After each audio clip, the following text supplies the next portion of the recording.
Hello friends, welcome to Lexi kitchen சமையல்.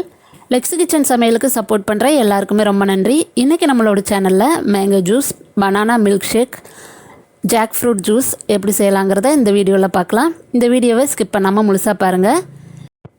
இந்த mango juice செய்கிறதுக்கு நல்ல பழுத்த மேங்கோவாக எடுத்துக்கலாம். தோலை எதுவும் இல்லாமல் சின்ன சின்ன பீசஸாக கட் பண்ணி மிக்ஸி ஜார் கூட சேர்த்துக்கலாம். டேஸ்ட்டுக்காக 3 ஸ்பூன் அளவுக்கு சர்க்கரை சேர்த்துக்கலாம்.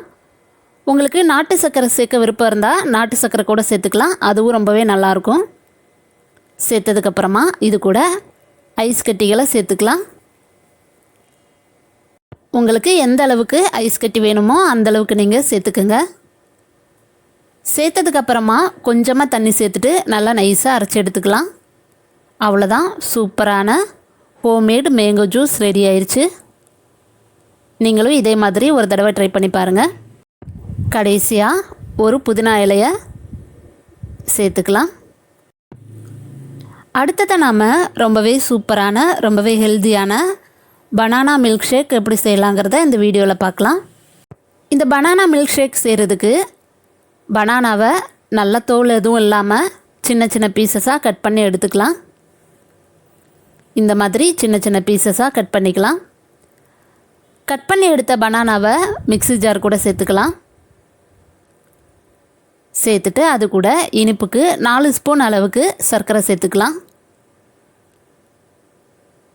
அது கூடவே 1 கப் அளவுக்கு காய்ச்சி எடுத்த பாலை சேர்த்துக்கலாம். சேர்த்ததுக்கப்புறமா அது கூட தேவையான அளவு ஐஸ் கட்டிகளை சேர்த்துக்கலாம். உங்களுக்கு ஐஸ் கட்டி சேர்க்க விருப்பம் இல்லைன்னா ஸ்கிப் பண்ணிக்கோங்க.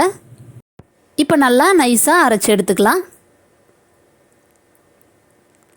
பாருங்கள் எவ்வளோ சூப்பரான பனானா மில்க் ஷேக் ரெடி ஆகிருக்குன்னு. கடைசியாக பொடியாக கட் பண்ண முந்திரி பருப்பை சேர்த்துக்கலாம். அடுத்ததாக நாம் ரொம்பவே டேஸ்டியான ஈஸியாக செய்யக்கூடிய ஜாக்ஃப்ரூட் ஜூஸ் எப்படி செய்யலாங்கிறத பார்க்கலாம். பலாப்பழம் பிடிக்காதவங்க கூட இந்த மாதிரி நாம் செஞ்சு கொடுக்கும்போது அவங்க நல்லா விரும்பி சாப்பிடுவாங்க. இந்த ஜாக்ஃப்ரூட் ஜூஸ் செய்கிறதுக்கு நல்ல பழுத்த பலாப்பழமாக எடுத்துக்கலாம். அதில் இருக்கக்கூடிய விதைகளை நாம் தனியாக எடுத்துக்கலாம். இந்த மாதிரி கட் பண்ணிவிட்டு இதில் இருக்கக்கூடிய விதைகளை நாம் தனியாக எடுத்துடலாம். விதைகளை நாம் சேர்க்கக்கூடாது. தனியாக எடுத்ததுக்கப்புறமா பலாப்பழத்தை சின்ன சின்ன பீசஸாக கட் பண்ணிக்கலாம். எல்லா பழங்களையும் கட் பண்ணதுக்கப்புறமா இதை நாம் மிக்ஸி ஜார் கூட சேர்த்துக்கலாம். அது கூட டேஸ்ட்டுக்காக 4 ஸ்பூன் அளவுக்கு சர்க்கரை சேர்த்துக்கலாம்.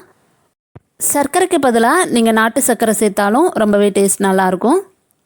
அது கூட 1/4 ஸ்பூன் அளவுக்கு ஏலக்காய் தூள் சேர்த்துக்கலாம். தேவையான அளவு ஐஸ் கட்டிகளை சேர்த்துக்கலாம்.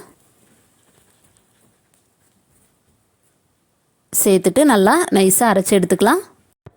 அவ்வளோதான், ஹோம்மேட் ஜாக்ஃப்ரூட் ஜூஸ் ரெடி ஆயிடுச்சு.